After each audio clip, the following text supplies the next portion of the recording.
Hey, good morning, or afternoon, or whenever you're watching this. This is the video for the second week of school, I guess. Let's see if I can drag myself over here. Okay, here we go. For Foundations of Health Science.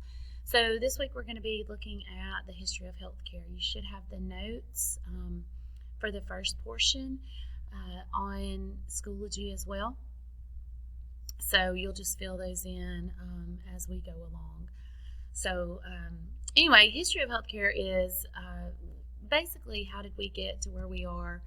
We haven't always had all of the things that we have. We haven't always had x-ray machines. We haven't always had stethoscopes. We haven't always even understood where disease came from. So anyway, I hope you saw a little bit of that in the videos from Friday about how viruses really hadn't even been discovered yet when the 1918 Spanish flu pandemic hit the world. And so they really didn't even know, what it was that was making them sick. I mean, they knew it was a germ. So they had gotten that far, but they really didn't know what it was or how to treat it at all. So basically, that's sort of what we're going to be looking at. And I hope I can get this to work. All right. So first we'll look at ancient times. And ancient times, we're talking about ancient times, okay? We're talking about biblical times or basically from the foundation of the planet, okay? And during that time, people believed that disease and illness was caused by evil spirits and demons, okay? They had no idea about any kind of germ theory or microorganisms or any of that. So it basically, the priests, they thought it was punishment from the gods. And so the priests acted as physicians for the most part. Most religions did not allow dissection, so they weren't able to see what the inside of the body actually looked like. Now, of course, there were people that dissected, but all of this was not written down or not published in books because we weren't publishing books yet, or all of those things because they didn't allow dissection at the time. And like I said, priests, most of the time, the priests acted as physicians. One of the differences would be the Egyptians.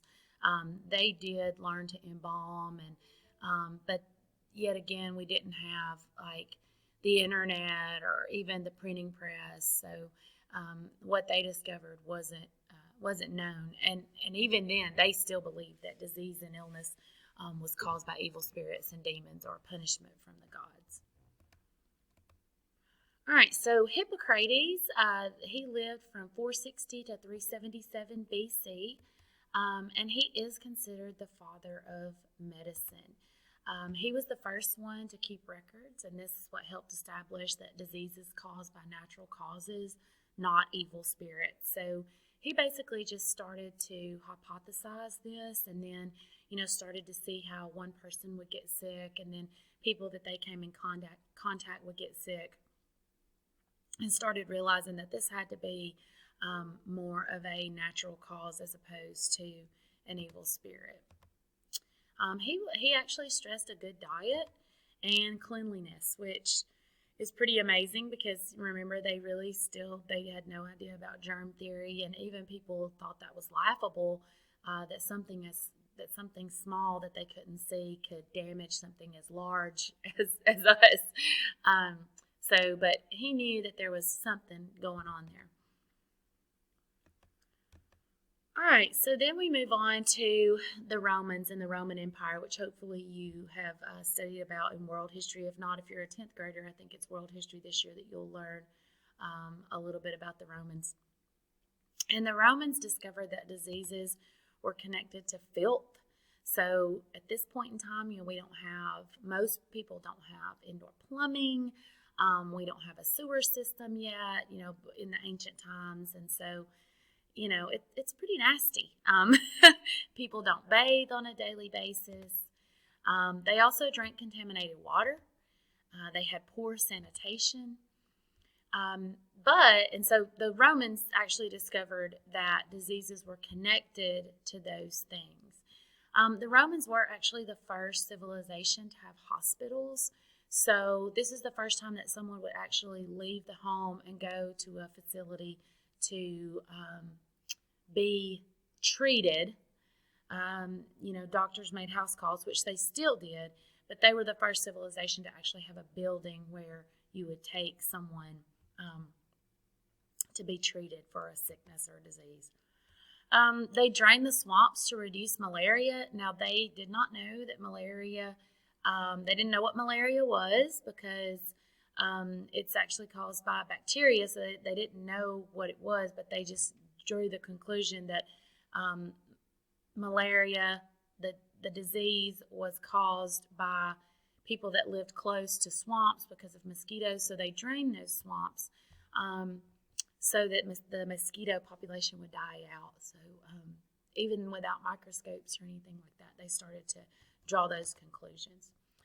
They also created laws to keep the streets clean, and they eliminated garbage. They were the first people to have garbage and garbage pickup and take it outside of the city walls and either burn it but they got it out of their streets and away from the citizens. Physicians cared for people in hospitals and at home, so both places they cared for them, not just at home, but they actually did have hospitals as well.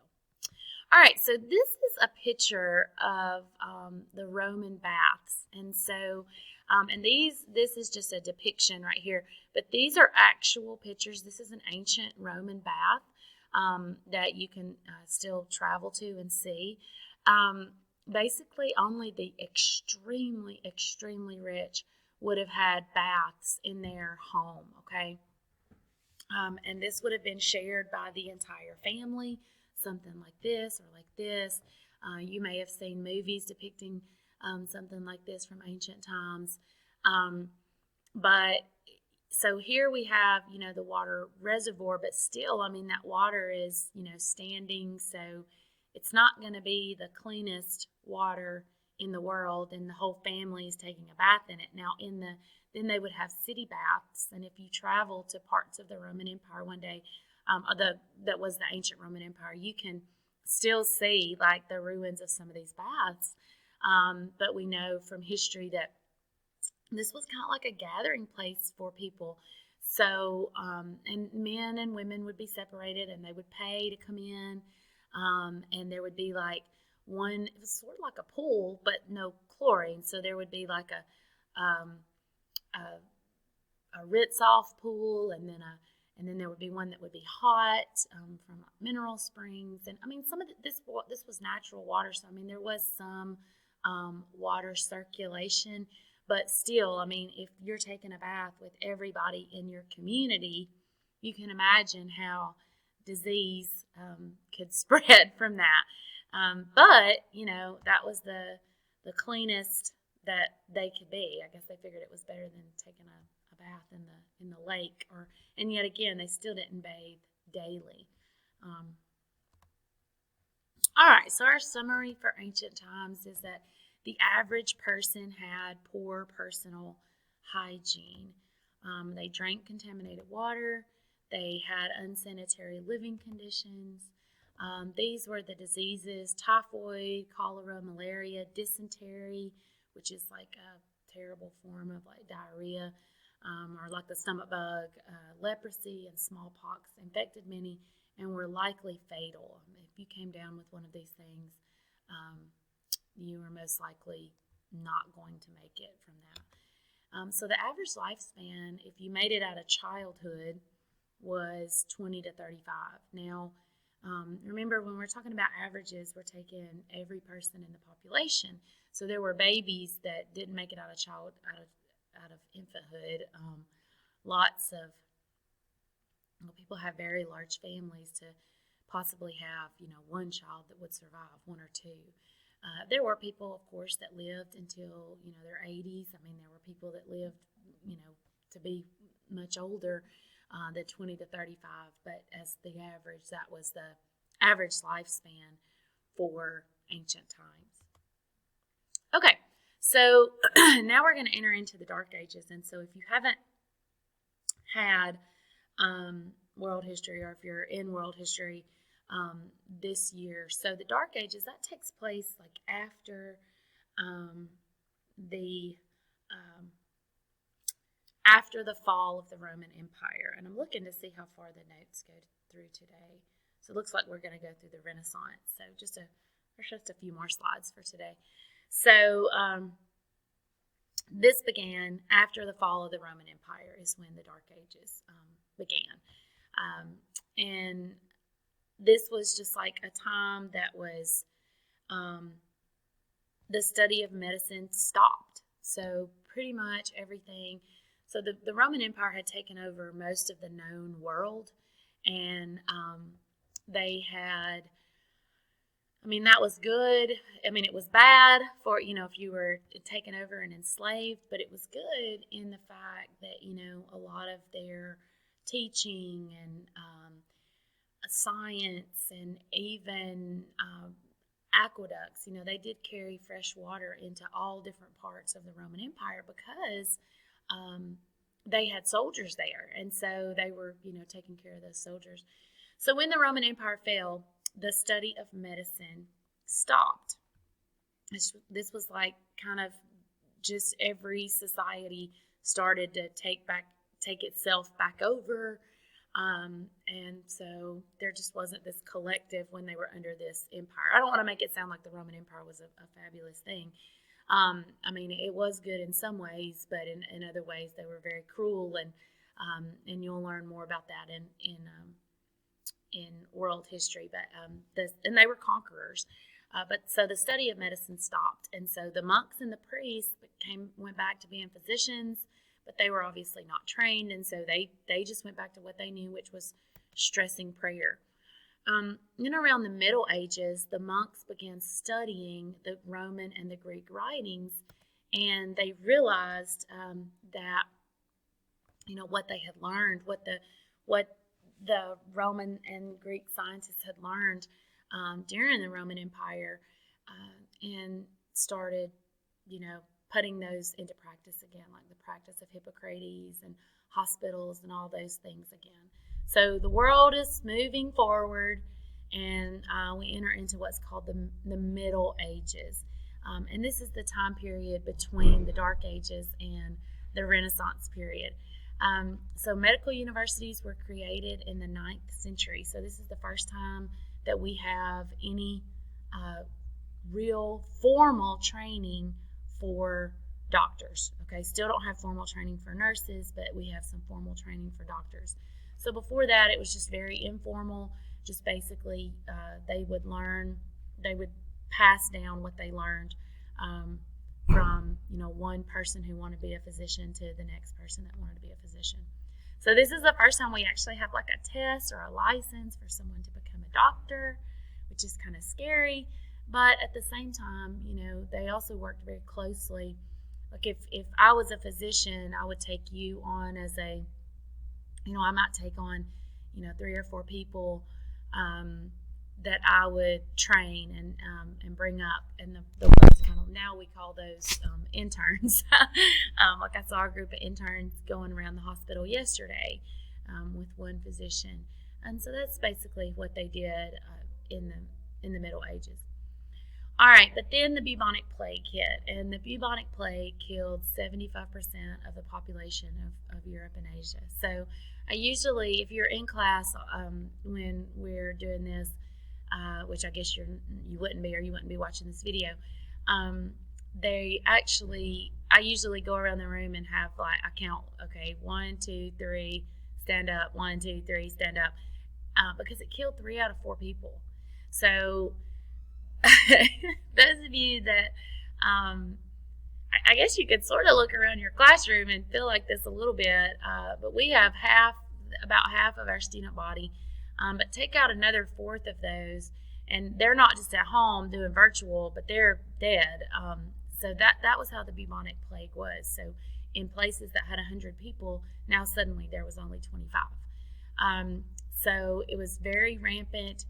They didn't know what was causing it. They eventually discovered it was being caused by rats.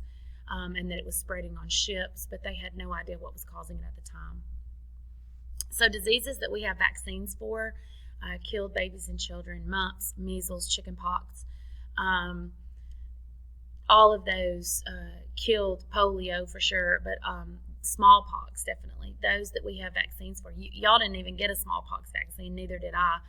Your grandparents did though, but we don't even have to get that anymore because we've totally eradicated it through the vaccine. But those diseases killed babies and children. So our average lifespan for the Middle Ages is still 20 to 35 years. Now remember, people lived much longer than that, but there were so many children that died, that is the average. Okay, and so the last portion for today that we're going to look at is the Renaissance. And we have a Renaissance fair here in the Florence area.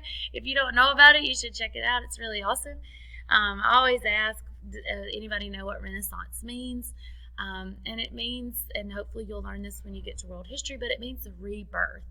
So this is basically, the world has gone through the Roman Empire, then through the Dark Ages, then the things were kind of getting better, but then the bubonic plague hit.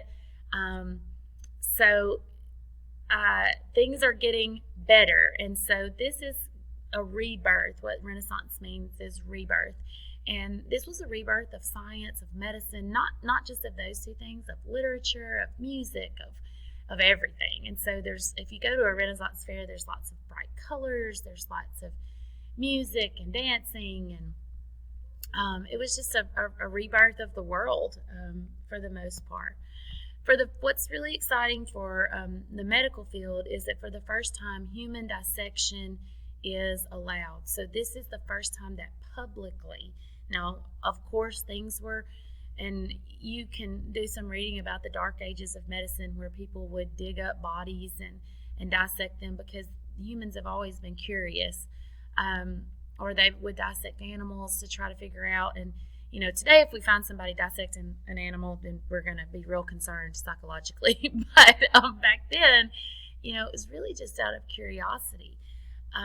So for the first time ever, they are allowed to dissect and draw these and depict it, and not mass produce it yet, but you could depict something and then I could copy it or trace it and share it with my students or other physicians, so they're actually able to see the inside of the body. So this is the first time ever that publicly doctors could view the body systems and actually see what the inside of the body looked like and start to put two and two together.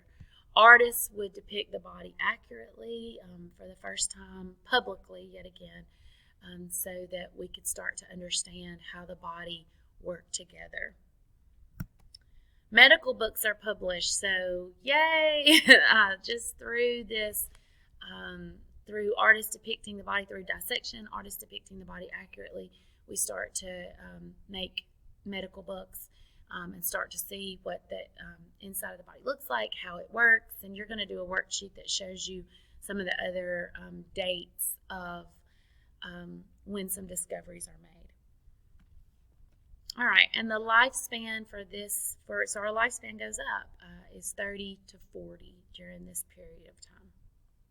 Okay, so tomorrow, so that's as far as you're going to go today in the notes. So after you complete the notes that are on Schoology, just submit those, and I do believe there's a worksheet that you'll need the chapter, that is the PDF version of the chapter 1 is in there. Let me see what pages that's on.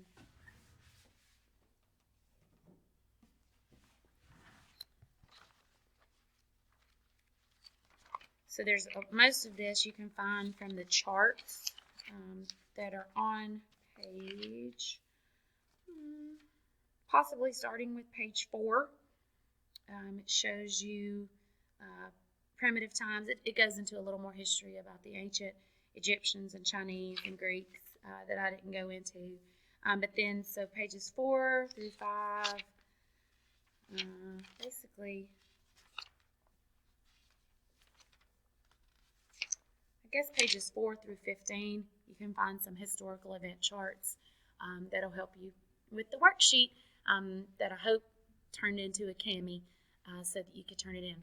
All right, that's it for today. I hope you have a great day. Make sure you get the worksheet turned in as well.